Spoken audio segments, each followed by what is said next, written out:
오늘 우리가 함께 나누실 말씀은 잠언 3장 1절부터 10절까지의 말씀입니다.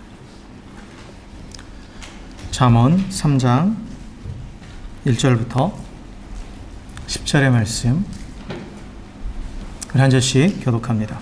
내 아들아, 나의 법을 잊어버리지 말고 내 마음으로 나의 명령을 지키라.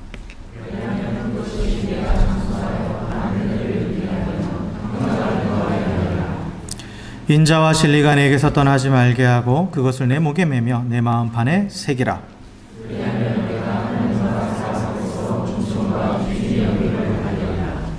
너는 마음을 다하여 여호와를 신뢰하고 내 명철을 의지하지 말라.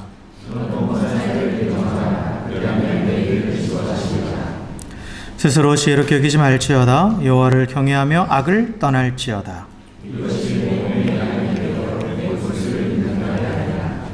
내 재물과 내 소산물의 처음 익은 열매로 여호와를 공경하라.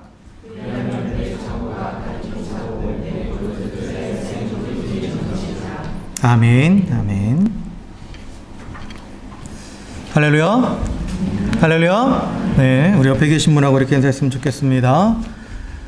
주의 사랑으로 사랑하고 축복합니다. 이렇게 인사하겠습니다. 네.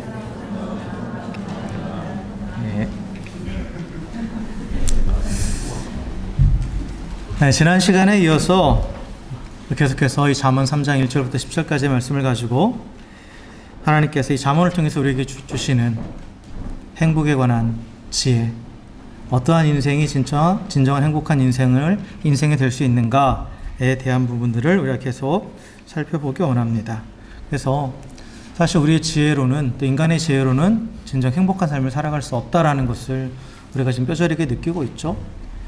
그렇죠?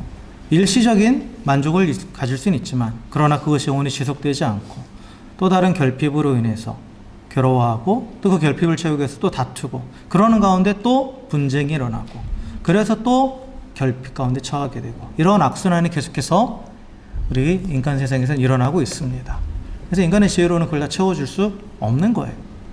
근데 하나님께서 그러면 어떻게 해야 우리가 이 땅을 살아가면서 또 진정한 행복한 삶을 살 수 있는가? 하나님은 우리가 이 땅에서 행복하게 원하시는데, 그런데 어떻게 하는 것이 진정 행복을 누릴 수 있는 비결인지에 대해서 성경에서 여러 가지 말씀하시는데, 특별히 이 잠언은 그래서 인생의 행복에 관한 하나님의 지혜가 담겨 있다고 그랬죠.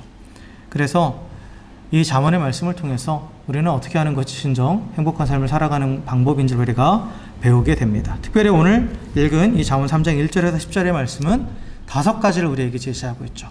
그래서 지난 시간에 우리가 3가지를 봤죠. 그래서 우리가 진정 행복한 삶을 살기 위해서는 먼저는 하나님의 말씀을 기억하고 순종하라 라는 거예요. 왜요? 하나님의 말씀을 지키고 순종하는 것은 하나님이 우주 만물을 지으신 창조주이시니까 그 창조주 하나님의 질서를 깨닫고 그 질서 안에 살아가는 거예요. 그러면 하나님께서 충만하게 채워주신다라는 거죠. 그래서 하나님 말씀을 기억하고 순종할 때 그 창조 질서 안에서 하나님이 주시는 풍성함을 누리게 되어 있다라고 우리에게 가르쳐주고 있습니다.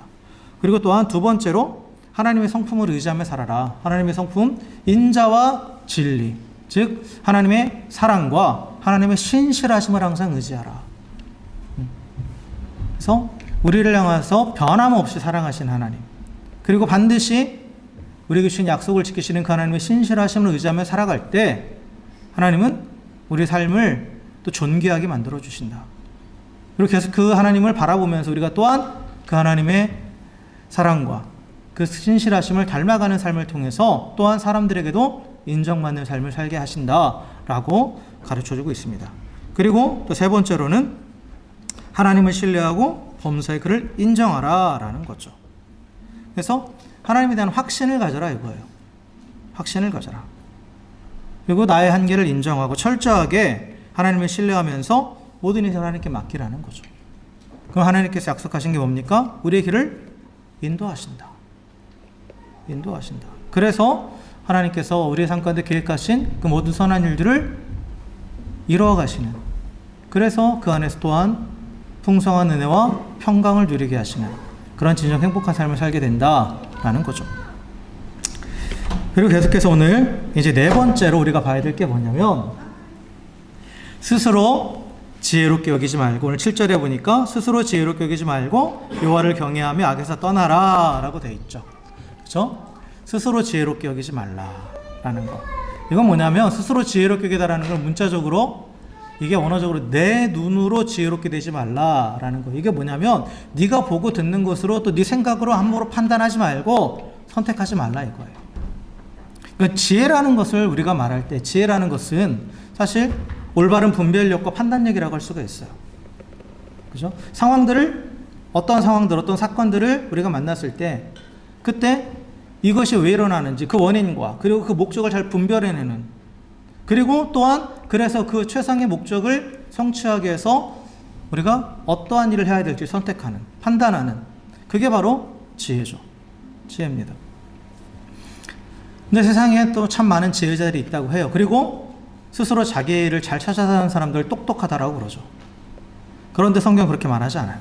스스로 지혜롭게 여기는 자를 오히려 성경에서는 잠언 26장 12절에 보면 스스로 지혜롭게 여기는 자를 보느냐? 그보다 미련한 자에게 오히려 희망이 있느니라 라고 말해요.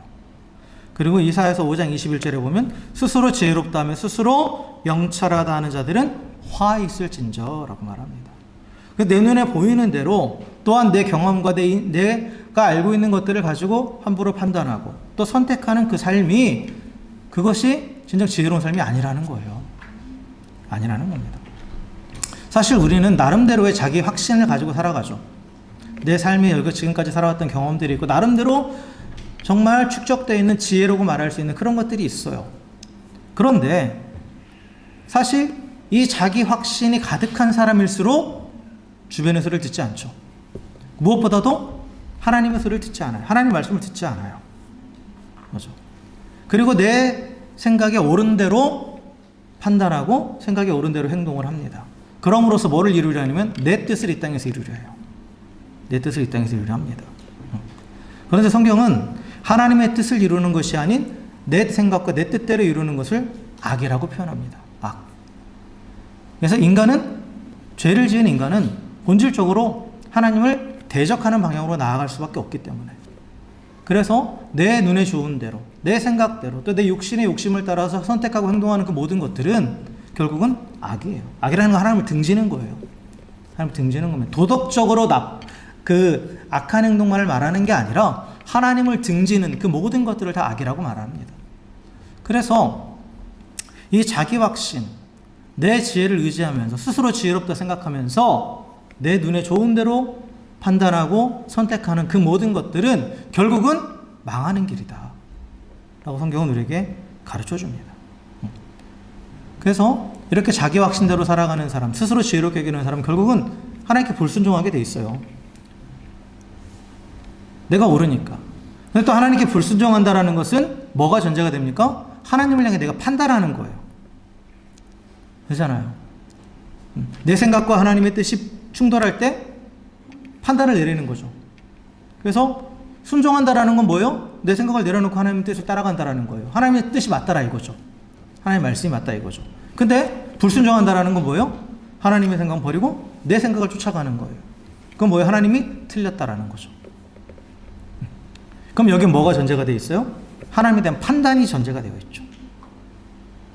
내가 옳고 그름의 기준이 되어서, 그래서 하나님조차도 판단해버리는, 그래서 불순종에 깔려있는 가장 그 베이스 되는 그 성향이 뭐냐면 교만이에요. 교만입니다. 어쩔 수 없이 불순종하는 것처럼 우리가 포장은 하지만 엄밀히 말하면 나는 옳고 하나님이 틀렸다 이거죠. 그러니까 불순종하는 거예요. 그냥 단순하게 도식화하면 그거예요. 이 상황의 내용을 이걸 다 판단해 봤을 때 내가 이렇게 하는 게 맞아요. 하나님 생각이 틀렸어요. 라고 얘기하는 거잖아요. 교만이죠. 교만입니다. 그래서 내 지혜를 스스로 지혜롭게 여기면서 불순종하는 자는 교만한 자예요. 그리고 성경은 교만한 자를, 그 교만한 자의 마지막이 무엇인지 얘기하냐면 잠언 16장 18절에 보면 교만은 패망의 선봉이요 거만한 마음은 넘어짐의 앞잡이니라 라고 말해요. 자신이 스스로 지혜롭다 여기면서 하나님까지도 판단하고 자기 뜻대로 행하는 사람들은 잠깐은 뭔가 이루어지는 것처럼 보이고 뭔가 자신을 세워가는 것처럼 보이지만 결국은 어떻게 된다? 다 고꾸라진다라는 거죠. 다 망한다라는 거예요. 멸망에 이르게 된다라는 거예요. 실패한 인생이죠. 행복하지 않죠. 불행한 인생이 되는 거예요. 그래서 오늘 우리에게 가르쳐주는 지혜는 뭐냐면 스스로 지혜롭게 여기지 말고 하나님을 경외하라 라고 말하고 있어요. 그러니까 스스로 지혜롭게 여기지 않는 것과 하나님을 경외하는 것이 같은 의미라는 거예요. 그러니까 하나님을 경외한다라고 했을 때 이 경외하다라는 말은 원래는 이 두려워하다라는 말에서 파생된 말입니다. 두려워하다. 영어 성경에 보면 다 fear라고 되어 있을 거예요. 근데 두려움에도 종류가 있다고 그랬죠. 그래서 어떤 대상에 대한 혐오감을 느끼고 공포심을 느끼는 두려움이 있고, 그리고 또한 우리가 여기 말한 것처럼 경외감을 느끼는 두려움이 있어요. 그러니까 경외감을 느낀다라는 건 뭐예요? 그 대상이 너무나 높고 크고 존귀하기 때문에 감히 내가 그 앞에 나아갈 수 없다라고 여겨지는 그런 두려움이 있죠. 그런 두려움이 있어요. 그래서 공포와 연관되는 두려움은 그 대상을 피하려고 하는 거예요. 계속해서 함께하고 싶지 않아요. 근데 경외는 달라요. 내가 그 앞에서 떨림이 있지만 그러나 그 존재는 너무 좋은 거예요. 그 존재 자체는 내가 감히 범접할 수 없는 그러한 존재이기 때문에 거기서 오는 두려움은 있지만 그러나 그 존재를 피하고자 하는 것이 아니라 그분께 나아가고자 하는 마음이에요. 이게 경외함입니다. 그래서 하나님이 우리보다 훨씬 크신 분이라는 거예요. 나보다 훨씬 크신 분이라는 거죠. 내 지혜와는 비교할 수 없는 무한한 지혜를 가지신 분이고 내 계획과는 비교할 수 없는 완전한 계획을 갖고 계신 분이라는 거죠. 그래서 그 하나님의 초월성, 그 하나님의 무한하심에 대해서 우리가 본능적으로 인간이 느끼는 두려움, 이게 바로 경외함입니다. 그래서 하나님을 경외하는 자는 그렇기 때문에 그 하나님의 무한하신 지혜를 알고 그 하나님의 위대하심을 알기 때문에 항상 하나님의 가르침을 구하죠. 내 지혜를 내세우지 않아요. 그리고 또 하나님께서 가르쳐 주시는 대로 순종할 준비가 되어 있습니다. 그러니까 하나님을 경외하는 자에게는 하나님께서 그가 어떤 길을 가야 될지 가르쳐 주시는 거예요. 그래서 그러한 자는, 하나님을 경외하는 자는 모든 악에서 떠나서 하나님이 가르쳐 주시는 그 선한 길을 걸어가게 되는 겁니다. 그래서 여러분, 우리가 스스로 지혜롭게 여기는 자는 자기 인생을 자기 지혜로 개척해 가는 거예요. 자기 인생길을. 그러나 하나님을 경외하는 사람은 하나님이 예비하신 길을 걸어가는 거예요.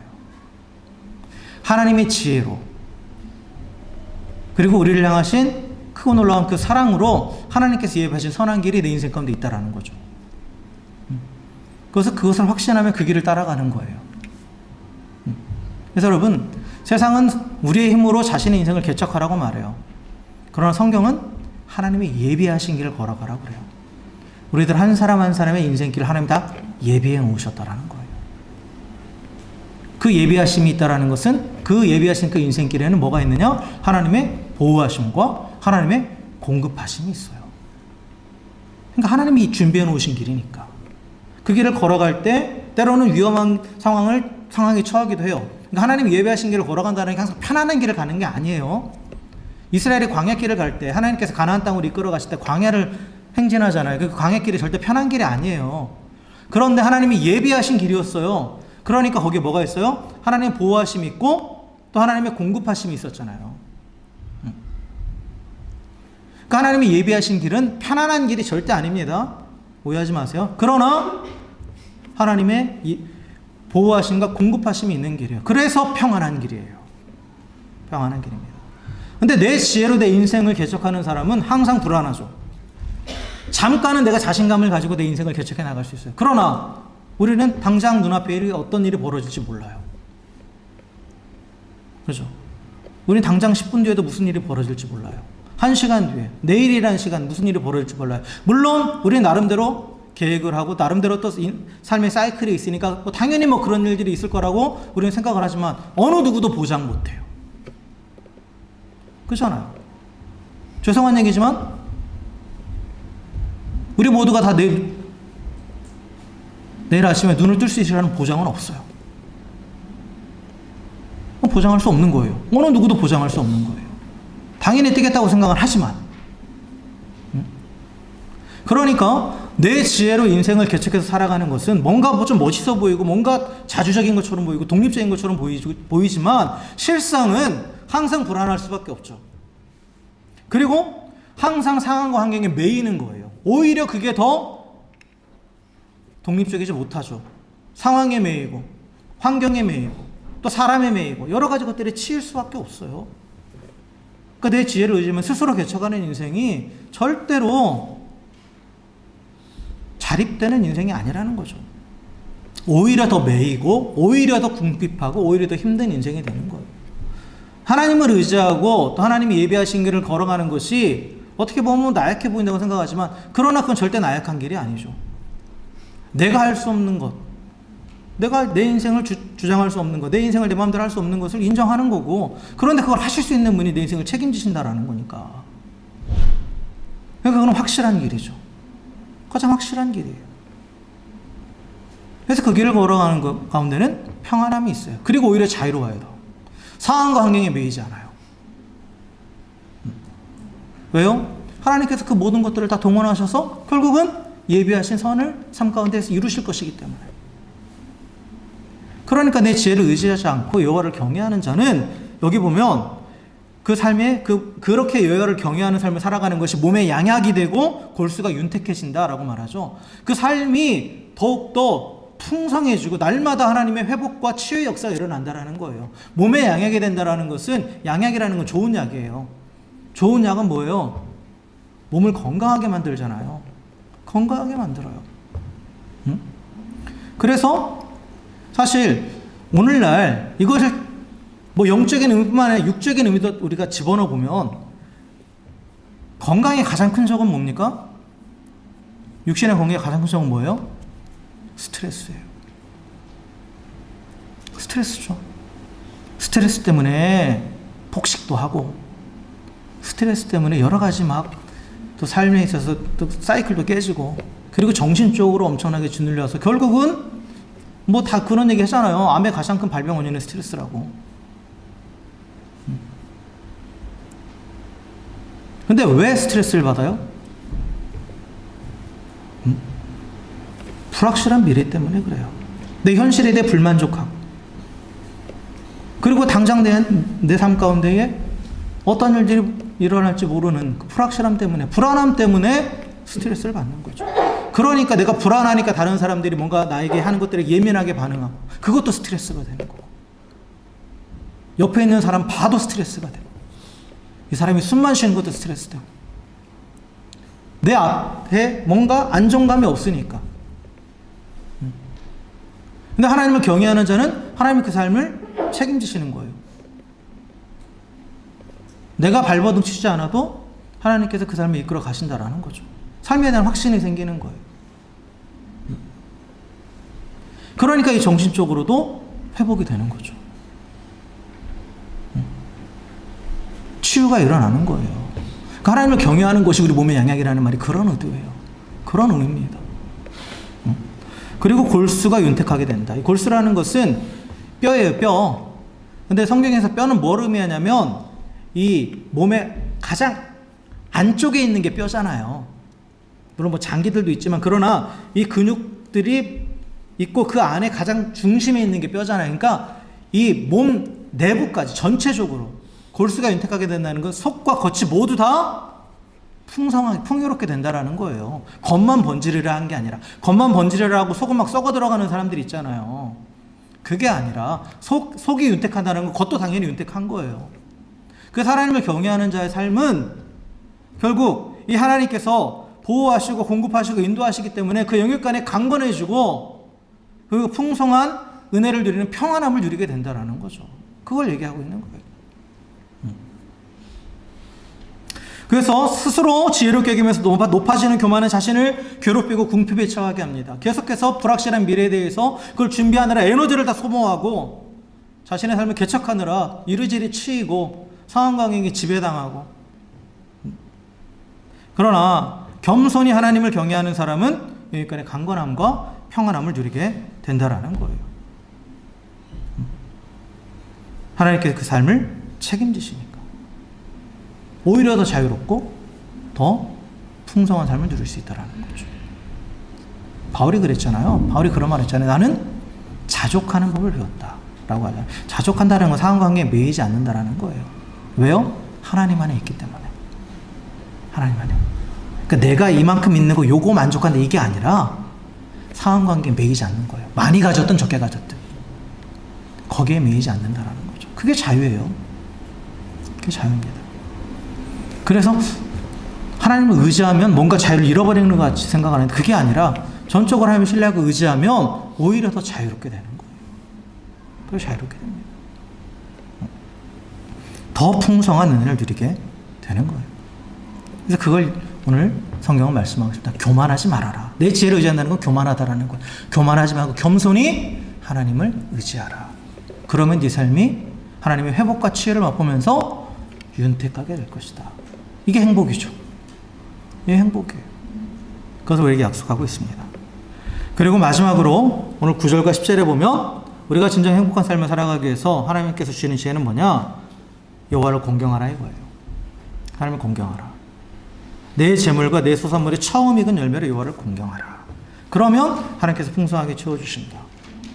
모든 것이 가득 차고 넘치는 그 충만한 상태. 그게 우리가 또한 평안, 행복이잖아요. 그런데 그러기 위해서 어떻게 하라?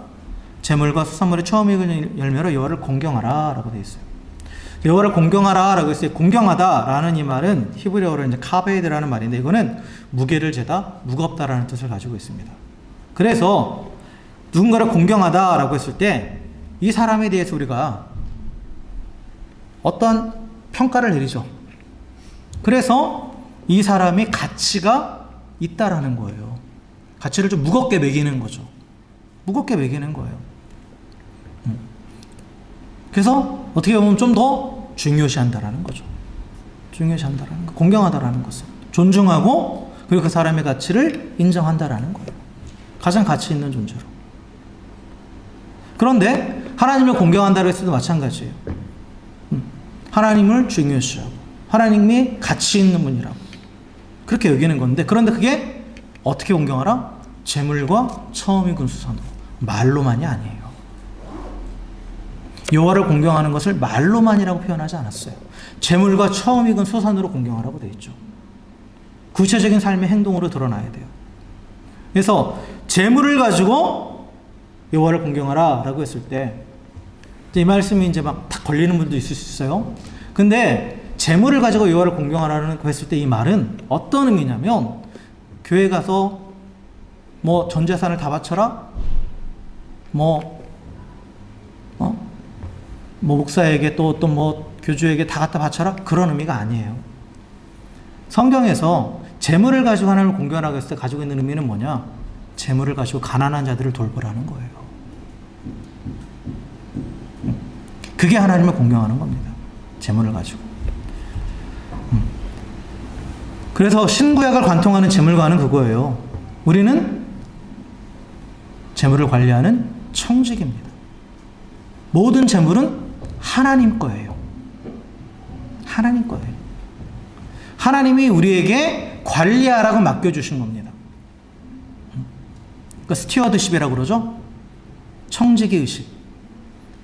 그래서 이 재물의 주인이 하나님의 재물을 인정하고 그 재물의 주인 되시는 하나님을 공경한다라면 그 재물을 어떻게 사용하라? 하나님 뜻대로 사용하는 거예요. 하나님 뜻대로. 하나님은 구약 성경에도 보고 신약 성경에 봐도 항상 가난한 자를 돌보라고 되어 있습니다. 만나를 거두는 방식 나오죠. 출애굽기에 보면 만나를 거두잖아요. 만나를 거둘 때 많이 거둔 자도 부족함이 없고 적게 거둔 자도 많이 거둔 자도 남는 게 없고 적게 거둔 자도 부족함이 없다. 이게 어떻게 가능해요? 많이 거둔 자가 적게 거둔 자에게 주는 거예요. 사람마다 능력은 달라요. 똑같은 능력이 있지 않습니다. 어떤 사람은 정말 재물을 잘 거두는 사람이 있어요. 또 그런 감각이 있는 사람도 있고 그것도 어떻게 보면 하나님께 주신 재능이고 은사예요. 그걸 부정을 하는 게 아니에요. 그 재능을 열심히 살려서 정직한 방법으로, 하나님 허락하시는 방법으로 열심히 재물을 거두세요. 근데 그걸 어떻게 알아? 물론 내 필요를 또 사용해야 되죠. 그런데 정말 하나님 원하시는 건 뭐냐? 그걸 또 못 거두는 사람들이 있단 말이에요. 그런 사람들도 있어요. 그래서 그들을 돌보라는 거예요. 고린도 후서인가도 보면 그래요. 평균이 되게 하라고. 평균이 되게 하라는 말이 나와요. 그러니까 여러분 열심히 일해서 또 하나님이 허락하시는 대로 열심히 거두세요. 그거는 죄가 아니에요. 그건 최선을 다해 살아가는 거예요. 그런데 내가 노력해서 내가 얻은 거니까 내가 쌓아두고 나만을 위해 써야지, 이건 죄예요. 이건 여호와를 공경하지 않는 겁니다. 그거는 스튜어드십을 잃어버린 거예요. 청지기 의식을 잃어버린 거예요.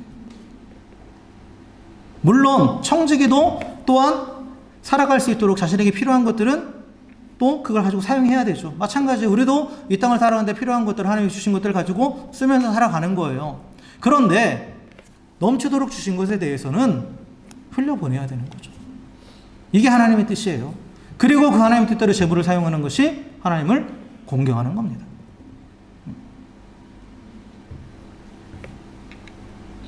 그렇기 때문에 또한 우리가 재물을 가지고 누군가를 돕는다, 그거는 내가 그에게 은혜를 베푸는 게 아니에요. 하나님을 공경하는 거예요. 마땅히 해야 될 일을 하는 거예요. 그러니까 오른손이 하는 일을 왼손이 모르게 하라고 그랬죠, 예수님께서. 바리새인들이 자신들이 뭐 구제하고 이런 것들을 막 드러내고 막 그랬잖아요. 근데 예수님은 그건 당연한 거다.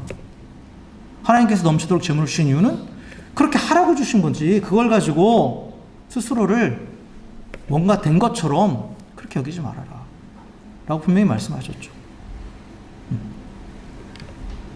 그래서 우리는 재물을 가지고 하나님 원하시는 방식대로 흘려보냄을 통해서 여호와를 공경하는 겁니다. 그리고 또 하나 나오죠. 처음 익은 열매로 공경하라. 처음 익은 열매라는 건 뭐냐?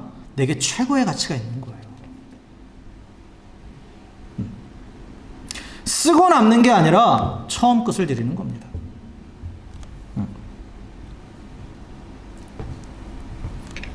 여러분, 자녀들을 사랑하시죠? 자녀에게 최고의 가치를 두죠. 그죠? 그러면 내가 다 쓰고 남은 거 줘요, 자녀에게?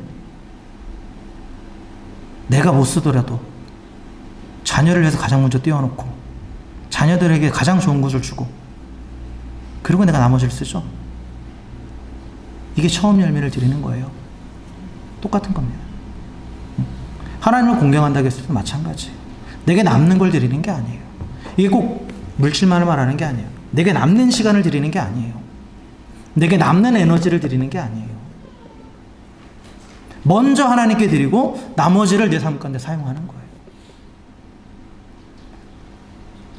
주일은 한 주의 첫날입니다.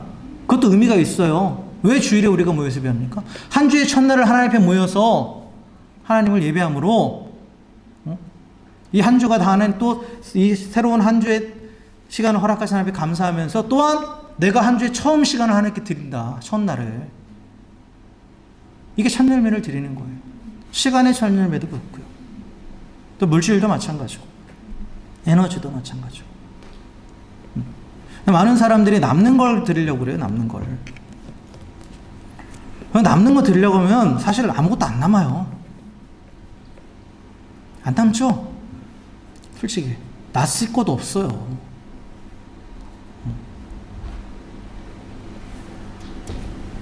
가인과 아벨의 제사를 보면 창세기 4장에 이제 가인과 아벨의 제사가 나오는데 하나님께서 아벨의 제사는 받으시고 가인의 제사는 받지 않으시잖아요.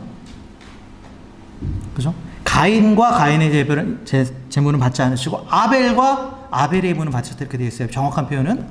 근데 그 이유가 우리가 유추해 볼 수 있는 가장 핵심적인 구절이 뭐냐면 창세기 4장 3절부터 5절에 보면 가인은 땅의 소산으로 제물을 삼아 여호와께 드렸고 아벨은 자기도 양의 첫 새끼와 그 기름으로 드렸더니 여호와께서 아벨과 그의 제물을 받으셨으나 가인과 그의 제물을 받지 아니하신지라 이렇게 되어 있어요. 이 두 사람의 차이는 뭐냐? 제물의 차이예요. 가인은 땅의 소산으로 드렸다고 되어 있고 아벨은 그 양의 첫 새끼와 기름진 것으로 드렸다고 말해요. 가장 좋은 것을 구별해서 드린 거예요. 첫 새끼라는 표현이 나오죠. 근데 가인은 그러지 않았어요. 땅의 소산, 자기 먹고 남은 거 드린 거예요. 남은 거 가지고 온 거예요. 만약에 가인도 첫 열매를 드렸다면 분명하게 첫 열매라고 드렸겠죠. 땅의 첫 열매를 드렸다라고. 왜냐하면 아벨은 그렇게 기록되어 있으니까.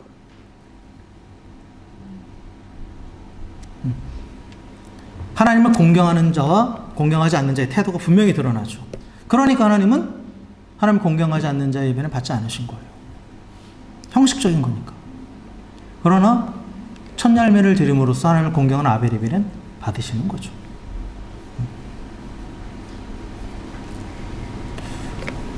이 부분은 우리가 좀 깊이 생각해 볼 필요가 있어요. 나는 하나님 앞에 첫 열매를 드리는가? 내 시간의 첫 열매를 드리고, 내 에너지의 첫 열매를 드리고, 내 물질의 첫 열매를 드리고 있는가?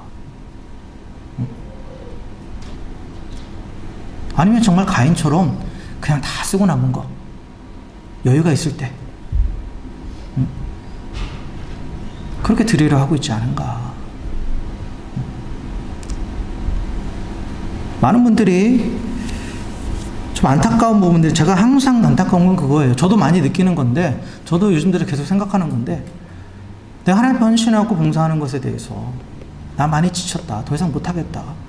연말이 되면 그런 분들이 계속 나와요. 내년에는 제발 나 좀 시키지 말라고. 근데 남는 에너지를 가지고 하는 거예요. 그거는 내가 더 이상 남는 에너지가 없다 이거죠. 내 삶이 지쳐서, 힘들어서. 그거는 첫 열매를 드리는 게 아니에요. 하나님께 먼저 드리고, 하나님께 시간과 정성과 그 모든 걸 먼저 드리고, 나머지를 가지고 삶을 살아가야 돼요.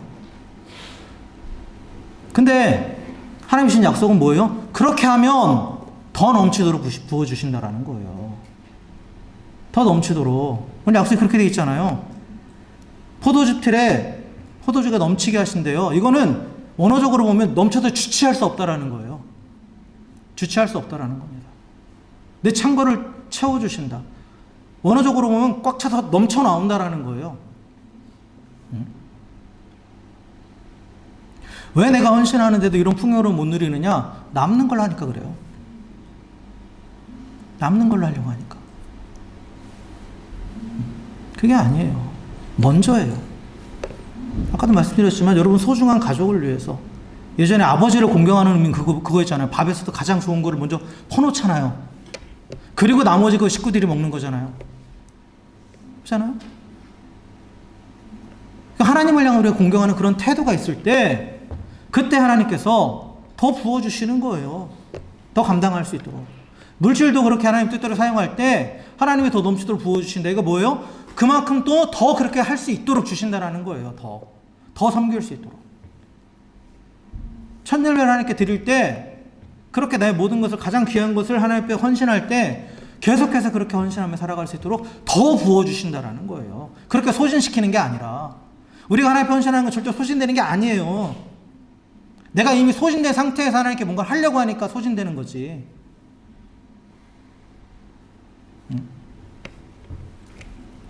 하나님 앞에 헌신하는 건 절대 우리를 소진시키는 게 아닙니다.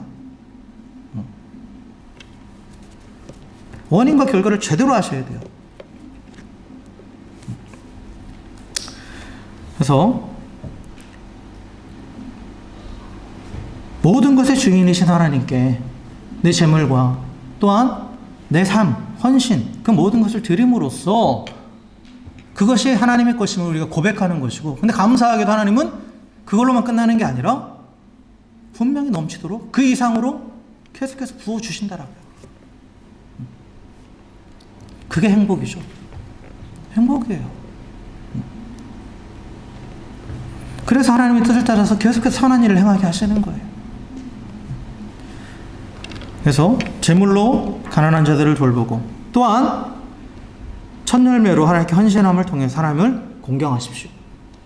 더욱더 넘치도록 채워주시는 그 하나님의 은혜를 드리며 진정 행복한 삶을 살게 될 줄 믿습니다. 말씀을 정리하겠습니다. 하나님께서는 우리에게 진정한 행복한 삶을 살아가기 위한 지혜들을 가르쳐 주셨습니다. 하나님의 말씀을 마음에 간직하고 창조주를 따라 살아가십시오. 그 질서 안에서 하나님이 부으시는 충만함을 누리게 될 것입니다. 그리고 그 하나님의 언약에 기인한 그 사랑과 또 반드시 그 언약을 지키시는 그 신실하심을 의지하며 살아가십시오. 그 하나님의 약속이 우리 삶 가운데 이루어져서 또한 그 하나님의 은혜를 누리고 주님을 닮아감으로 우리를 존귀하게 하시는 놀라운 은혜를 맛보게 될 줄 믿습니다. 그리고 전적으로 하나님을 신뢰하고 범사에 그를 인정하며 의지하십시오.